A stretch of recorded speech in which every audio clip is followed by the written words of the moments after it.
की नागरिकता के अधिकार। अर्थात ऐ दोस्तों कि जो व्यक्ति संविधान लागू होने से पहले पाकिस्तान से भारत आए थे तो उनकी नागरिकता किन आधारों पर होगी। तो चलिए आगे देखते हैं किन आधारों पर नागरिकता होगी। तो ये कहता है अनुच्छेद 5 में किसी पद के होते हुए भी कोई व्यक्ति जिसने ऐसे राज्य क्षेत्र से जो इस समय पाकिस्तान के अंतर्गत है भारत के राज्य क्षेत्र को प्रबंधन किया है इस संविधान के प्रारंभ पर भारत का नागरिक समझा जाएगा।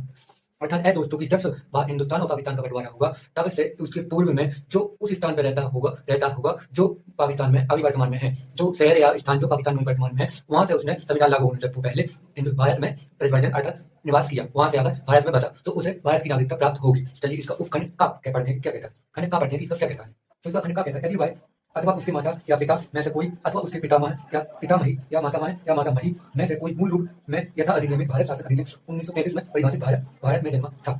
अर्थात है दोस्तों कि यदि वह या फिर उसके माता पिता या फिर उसके दादा दादी या फिर उसके नाना नानी भारत शासन अधिनियम 1935 के तहत अगर भारत में जन्मा है तो वह भी भारत का नागरिक कहलाएगा, उसे भी भारत की नागरिकता प्राप्त होगी। इसी का खंड का कहता है जबकि वह व्यक्ति ऐसा है जिसने 19 जुलाई 1948 से पहले इस प्रकार प्रतिबद्धन किया कि तब यदि वह अपने प्रयोजन की तारीख से भारत के राज्य में मामूली तौर से निवासी रहा है।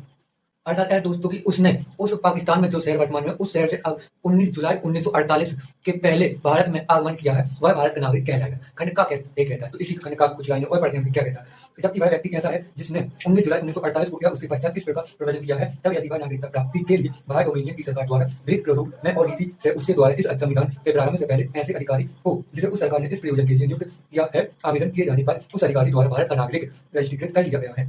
अर्थात ऐ दोस्तों कि जिस व्यक्ति ने 19 जुलाई 1948 के बाद भारत में आगमन किया है तो उसको जिस व्यक्ति को भारत डोमिनियन सरकार ने रजिस्ट्री के धारक बनाया था उस व्यक्ति से या उस अधिकारी से उस व्यक्ति ने जो भारत में आगमन किया है उसने अपना रजिस्ट्रीकृत करवाया हो। अर्थात दोस्तों के पहले संविधान लागू होने से पहले या संविधान के लागू होने के समय एक सरकार चलती थी जिसका नाम था भारत डोमिनियन की सरकार चलती थी। तो उसी की डोमिनियन सरकार ने एक कुछ समिति बनाई थी जो यह तय करेंगे कि कौन सा व्यक्ति भारत का नागरिक कहलाएगा। तो उसी में जब किसी पाकिस्तान के क्षेत्र के व्यक्ति ने हमारे यहाँ भारत में आगमन किया तो उसे 19 जुलाई 1948 के पश्चात आगमन किया तो उसे एक नागरिकता स्वरूप रजिस्ट्रेट कराना था। तो जब वह वो करा लेता है तब वह भारत का नागरिक कहलाता है।